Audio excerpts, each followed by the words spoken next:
विद्यार्थी मित्रांनो, आपण या प्रकरणातील पुढचा भाग आपण पाहणार आहोत। या भागाचं नाव आहे सशस्त्र क्रांतिकारकांचे लढे। ब्रिटिशांच्या अन्यायी धोरणाविरुद्ध किंवा ब्रिटिशांच्या वसाहतवादी धोरणाच्या विरुद्ध भारतीयांनी जो संघर्ष केला, त्या संघर्षामध्ये क्रांतिकारकांचे सुद्धा एक महान कार्य आहे। भारतात ब्रिटिशांच्या साम्राज्यवादी धोरणाविरुद्ध अनेक प्रकारचे आंदोलनं झाली। त्या आंदोलनातील एक भाग हा सशस्त्र क्रांतीचा होता। शासन यंत्रणा खिळखिळी करणे, सरकारचा लोकांना वाटणारा दरारा नाहीसा करणे, सरकारबद्दलची भीती नाहीशी करणे, ब्रिटिश सत्ता उलथून टाकणे इत्यादी क्रांतिकारकांची उद्दिष्ट होते। यासाठी अनेक क्रांतिकारकांनी घरादाराचा त्याग केला, प्रसंगी प्राण अर्पण केले। त्यांचा हा त्याग अच्युत कोटीचा, त्यांचे देशप्रेम, राष्ट्रभक्ती अतुलनीय होती। देशासाठी त्यांनी सांडलेले रक्त हे महान कार्य होत। अशा या महान क्रांतिकारकांच्या कार्याची माहिती त्यांच्या वसाहतवादी विरोधी संघर्षाचा भाग म्हणून आपण इथे पाहणार आहोत। मित्रांनो, पंजाबमध्ये रामसिंग कुका नावाचे क्रांतिकारक होते। त्यांनी सरकार विरोधी उठावाचं आयोजन केलं होतं। त्याचप्रमाणे महाराष्ट्रामध्ये वासुदेव बळवंत फडके यांनी सरकार विरुद्ध उठाव केला होता। तर पुण्यामध्ये प्लेगची साथ आलेली होती आणि या प्लेगच्या साथीच्या काळात लोकांवर मोठ्या प्रमाणावरती रँड नावाच्या अधिकाऱ्याने जुलूम जबरदस्ती करायला सुरुवात केली होती। टिळकांनी सुद्धा या रँडच्या जुलूम जबरदस्ती विरुद्ध केसरीमध्ये लिहिलेलं होतं। तरी पण या रँड नावाच्या अधिकाऱ्याची जुलूम जबरदस्ती कमी होत नव्हती। परिणामी पुण्यामधील चाफेकर बंधूंनी रँडच्या या कार्याची पावती म्हणून त्याचा वध केला। अशा अनेक क्रांतिकारकांनी आपापल्या परीने देशाच्या विविध भागामध्ये ब्रिटिशांच्या दडपशाही विरुद्ध, अन्यायी धोरणाविरुद्ध किंवा त्यांच्या वसाहतवादी धोरणाविरुद्ध संघर्ष सुरू केलेला होता। त्यातील प्रमुख काही संघर्षांची माहिती आपण घेणार आहोत।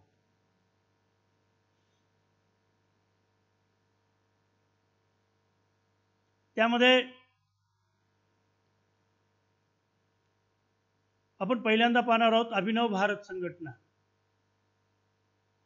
स्वातंत्र्यवीर सावरकर, गणेश दामोदर सावरकर यांचे बंधू विनायक दामोदर सावरकर यांच्या पुढाकाराने 1899 मध्ये नाशिक येथे मित्रमेळा हे नावाची गुप्त संघटना, क्रांतिकारी संघटना स्थापन झालेली होती।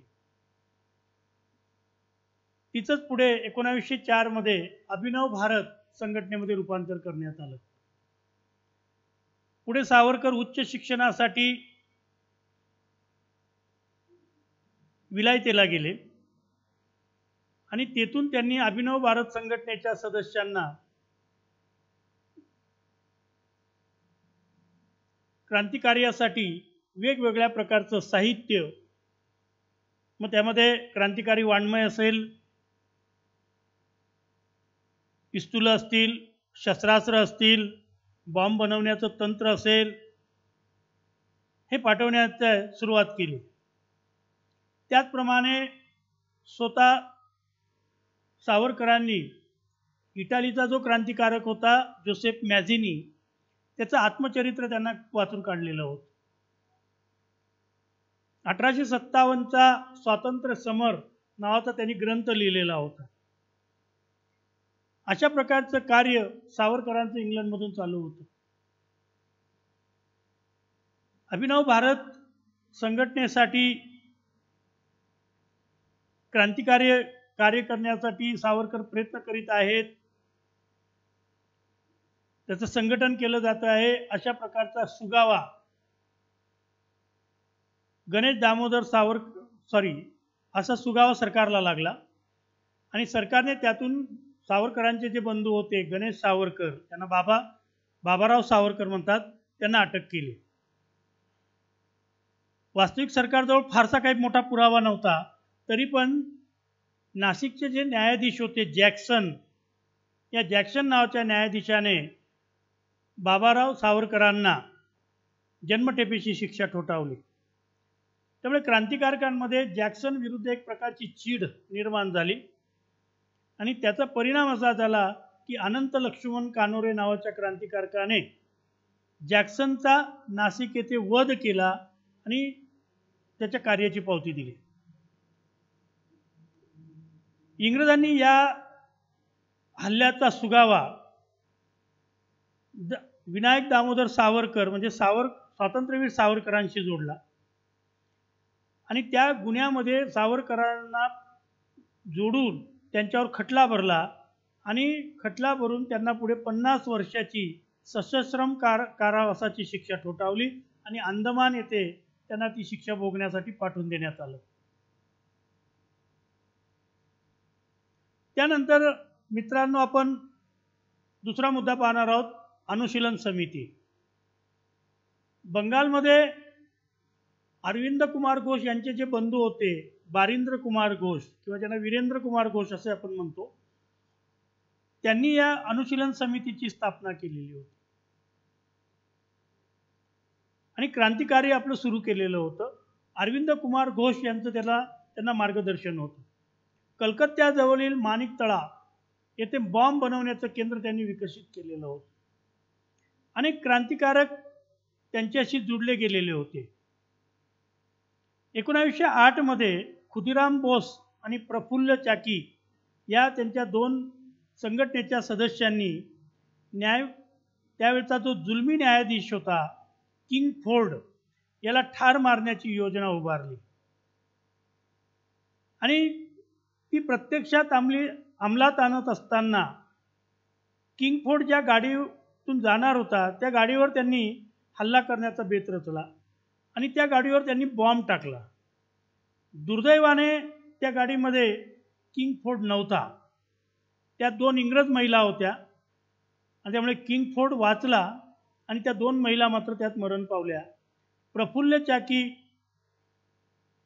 यांनी स्वतःवर गोळी झाडून घेतली तर खुदिराम बोस यांना पोलिसांनी पकडून पुढे फासावर दिले. यानंतर आपण तिसरा मुद्दा पाहणार आहोत, तो म्हणजे इंडिया हाऊस.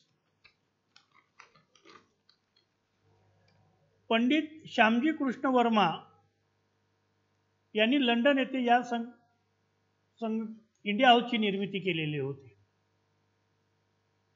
या इंडिया हाऊसच्या माध्यमातून भारतातून उच्च शिक्षण घेण्यासाठी येणाऱ्या तरुणांना शिष्यवृत्ती दिली जायची. तसेच भारतातील क्रांतिकारी कार्य करणाऱ्या अनेक तरुणांना या इंडिया हाऊसच्या माध्यमातून सहाय्य केले जात होते. त्यामुळे अनेक भारतीय तरुण इंडिया हाऊसच्या माध्यमातून क्रांतिकार्यामध्ये ओढली गेलेली होती. त्यांच्या या क्रांतिकारकातीलच मादान कामा या एक स्त्री क्रांतिकारक होत्या. त्या भारतातील पहिल्या स्त्री क्रांतिकारक होत्या. त्यांच्यावर समाजवादी विचारसरणीचा प्रभाव होता. साहजिकच जर्मनीतील स्टुटगार्ड येथे भरलेले जागतिक समाजवादी परिषद भरलेली होती. त्या समाजवादी परिषदेला मादान कामा या उपस्थित राहिलेल्या होत्या आणि तिथे त्यांनी पहिल्यांदा भारताच्या बाहेर भारताचा जो ध्वज आहे, क्रांतिकारांच्या स्वप्नातला जो ध्वज होता, तो ध्वज त्यांनी जागतिक पातळीवरती फडकवला आणि सर्व जगाचे लक्ष भारतीयांच्या प्रश्नाकडे आकर्षित केले असं आपल्याला दिसून येतं. मादान कामा यांचे कार्य त्या निमित्ताने फार मोठे आहे. त्याचप्रमाणे या इंडिया हाऊसमधील मदनलाल धिंगरा या क्रांतिकारकाने कर्नल वायली या जुलमी अधिकाऱ्याचा वध केला. त्या खटल्यामध्ये मदनलाल धिंगरा यांना अटक झाली आणि पुढे सरकारने त्यांच्यावर खटला भरून त्यांना फाशीची शिक्षा दिली. त्याचप्रमाणे मित्रांनो, आपल्याला अजूनही जाता जाता गदर पार्टी ही क्रांतिकारी संघटनेची माहिती घ्यायची आहे. विशेषतः अमेरिका आणि कॅनडा येथील भारतीयांनी गदर संघटनेची स्थापना केली होती. त्याच्यामध्ये लाला हरदयाल, भाई परमानंद, डॉक्टर पांडुरंग सदाशिव खानखोजे या लोकांचा विशेष प्रमुख कार्य होते. गदर या शब्दाचा अर्थ विद्रोह किंवा बंड असा होतो. त्यांचे गदर नावाचेच मुखपत्र होते आणि हे वृत्तपत्र जगातील अनेक भाषांमध्ये एकाच वेळी प्रसिद्ध केलं जात होतं. या वृत्तपत्रातून क्रांतिकारकांना प्रोत्साहन देणं, ब्रिटिश राजवटीचे परिणाम, क्रांतिकारकांचं कार्य याची माहिती मोठ्या प्रमाणावरती प्रसिद्ध केली जात होती. त्यामुळे अनेक भागामध्ये क्रांतिकारकांमध्ये सहकार्य वाढण्याचं काम गदर पार्टीने केलेलं आहे. राष्ट्रप्रेम आणि सशस्त्र क्रांतीचा संदेश या वृत्तपत्राने मोठ्या प्रमाणावरती दिला. हुतात्मा विष्णू गणेश पिंगळे यांचा विशेष त्यामध्ये सहभाग होता. त्यानंतर मित्रांनो, आपण काकोरी कट पाहणार आहोत. क्रांतिकार्याला मोठ्या प्रमाणावरती पैसा लागतो. शस्त्रास्त्र असतील, दारुगोळा असेल, वेगवेगळ्या कामासाठी पैसा लागणारा असेल, तर यासाठी पैसा उभा करणं हे क्रांतिकारकांपुढे एक मोठं आव्हान होतं. त्यामुळे साहजिकच उत्तर प्रदेशातील काकोरी रेल्वे स्टेशनवरून सरकारी जो खजिना जात होता तो खजिना क्रांतिकारकांनी लुटला. सरकारने यावेळी मोठ्या प्रमाणावरती तात्काळ कारवाई करून धरपकड करण्याचा प्रयत्न केला. त्यामध्ये अशफाक उल्ला, रामप्रसाद बिस्मिल, रोशन सिंग, राजेंद्र लहरी या क्रांतिकारकांना पकडण्यात आलं. त्यांना फाशी देण्यात आली. तर चंद्रशेखर आझाद मात्र पोलिसांच्या तावडीतून सही सलामत निसटले. हा जो सगळी घटना आहे, ही सगळी घटना काकोरी कट या नावाने इतिहासामध्ये प्रसिद्ध आहे. त्यानंतर आपण पाहणार आहोत हिंदुस्तान सोशलिस्ट रिपब्लिकन असोसिएशन. मित्रांनो, नेमकं या काळामध्ये रशियामध्ये राज्यक्रांती घडून आलेली होती. कार्ल मार्क्सच्या विचारसरणीवर आधारित साम्यवादी विचारसरणी मोठ्या प्रमाणावरती जगात येऊ लागलेली होती आणि त्यामुळे त्या विचारांचा पगडा भारतातही अनेक तरुणांवर येऊ लागलेला होता असं आपल्याला दिसून येतं. त्यामध्ये न्यायमूर्ती डांगे असतील, त्याचप्रमाणे इतरही क्रांतिकारकांवर त्यांचा प्रभाव होता. त्यामुळे त्यातूनच 1928 मध्ये समाजवादी विचाराने प्रभावित होऊन काही तरुणांनी हिंदुस्तान सोशलिस्ट रिपब्लिकन असोसिएशन नावाची संघटना स्थापन केली. समाजवादी जरी विचारसरणीवरती प्रभाव असला तरी या संघटनेचं कार्य जे आहे ते धर्मनिरपेक्ष विचारसरणीवर या सर्व लोकांची श्रद्धा होती. त्यामध्ये चंद्रशेखर आझाद होते, भगतसिंग होते, राजगुरू होते, सुखदेव होते, हे सर्व क्रांतिकारक याच्याशी जोडले गेले होते. भारताला ब्रिटिशांच्या शोषणापासून मुक्त करणे, शोषण करणारी अन्यायी व सामाजिक व्यवस्था उलथून टाकणे, सामाजिक न्यायावर व समतेवर आधारित समाज निर्माण करणे ही त्यांच्या कार्यक्रमाची अंमलबजावणी होती. आणि क्रांतिकारी कार्यासाठी हिंदुस्तान सोशलिस्ट रिपब्लिक आर्मी या नावाचा एक स्वतंत्र घटक चंद्रशेखर आझाद यांच्या नियुक्तीने त्यांनी केलेला होता. म्हणजे चंद्रशेखर आझाद त्या आर्मीचे प्रमुख होते आणि या संघटनेच्या माध्यमातून त्यांनी महान कार्य करण्याचा प्रयत्न केलेला होता. विशेषतः भारतामध्ये सायमन कमिशन आलेले होते आणि सायमन कमिशनला भारतीयांनी विरोध केला होता. सायमन गो बॅक, सायमन परत जा, अशा प्रकारचे भारतीयांनी सायमन कमिशनला विरोध करण्याचा किंवा निदर्शने करून त्याला परत जाण्याचा आंदोलन केलेलं होतं.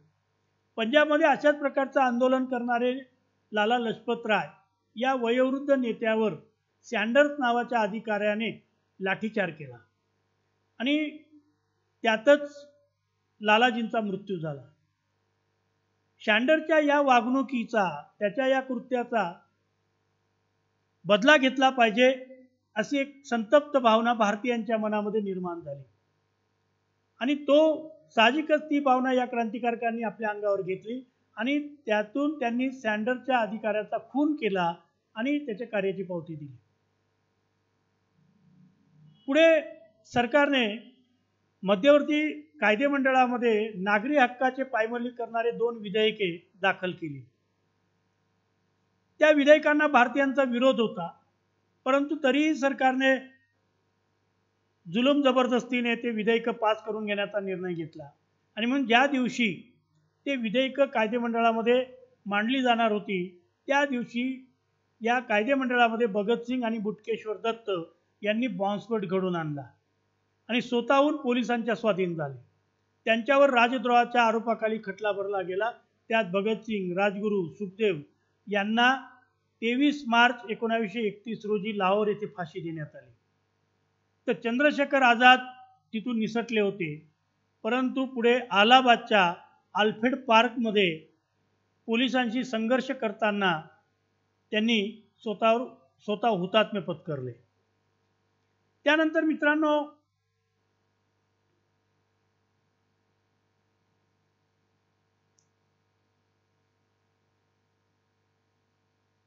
आपण पुढचा भाग पाहणार आहोत, चितगावचा उठाव. सूर्यसेन नावाचे जे क्रांतिकारक होते ते या उठावाचे प्रमुख होते. चितगाव येथील शस्त्रागारावर हल्ला करून ती शस्त्रास्त्रे ताब्यात घेण्याचा एक प्रयत्न त्यांनी केला, इव्हन तो त्यांचा यशस्वी झाला. त्यातून त्यांनी क्रांतिकार्याची चळवळ बंगालमध्ये मोठ्या प्रमाणावरती सुरू केलेली होती, परंतु दुर्दैवाने ही चळवळ ऐन उमेदीमध्ये असतानाच सूर्यसेन व त्यांचे 12 सहकारी पोलिसांच्या हाती सापडले आणि सरकारने त्यांना फाशीची शिक्षा दिली. त्यांच्या एक महिला सहकारी होत्या कल्पना दत्त, यांना जन्मठेपेची, तर प्रीतिलता वड्डेरार यांनी आत्महत्या पत्करली. त्याचप्रमाणे इतर अन्य क्रांतिकारक, त्याच्यामध्ये शांती घोष आणि सुनीती चौधरी या 2 शाळकरी मुलींनी जिल्हा न्यायाधीश चार्ल्स बकलँड याला ठार मारलं. तर बीना दास या राष्ट्रीय सभेच्या एका कार्यकर्ती महिलाने कलकत्त्याच्या विद्यापीठाच्या पदवीदान समारंभात गव्हर्नर स्टॅनले जॅक्सन याला गोळ्या घालून ठार मारण्याचा प्रयत्न केला. त्यांना याच्यामध्ये पकडण्यात आलं आणि त्यांना 9 वर्षाची सश्रम कारावासाची शिक्षा ठोठावण्यात आली. मित्रांनो, भारतीय स्वातंत्र्य संग्रामामध्ये क्रांतिकारी चळवळीचे व क्रांतिकारकांचे महत्त्वाचे योगदान राहिलेले आहे. क्रांतिकारकांचे साहस व निर्धार हा पराकोटीचा होता. त्यांचे राष्ट्रप्रेम व समर्पण वृत्ती अजोड होती. त्यांचे बलिदान पुढील काळात भारतीयांना स्फूर्तिदायी ठरले असे आपल्याला दिसून येते. म्हणजे एकूण आपण या संपूर्ण भागामध्ये क्रांतिकारकांची अगदा ओघवता हा भाग आपण पाहिलेला आहे. यातल्या काही घटना तुम्ही यापूर्वीच इतिहासामध्ये शिकलेला असाल. मित्रांनो, क्रांतिकारकांचं हे कार्य अतुलनीय होतं, त्यांचा त्याग अतुलनीय होता. या सगळ्या कार्यामागे कुठेतरी ब्रिटिशांची दडपशाही, ब्रिटिशांचं अन्यायी धोरण, त्याविरुद्ध भारतीयांचा संघर्ष होता. त्यांचा मार्ग जरी वेगळा असला तरी या मार्गातून ब्रिटिशांना भारतातून आपण हुसकून लावलं पाहिजे. त्यांची अन्यायी सत्ता आपण उलथून टाकली पाहिजे. त्यांचं अन्यायी धोरण आपण इथून रद्द केलं पाहिजे, ही भावना होती असं आपल्याला दिसून येतं. आज आपण इथे थांबणार आहोत. धन्यवाद.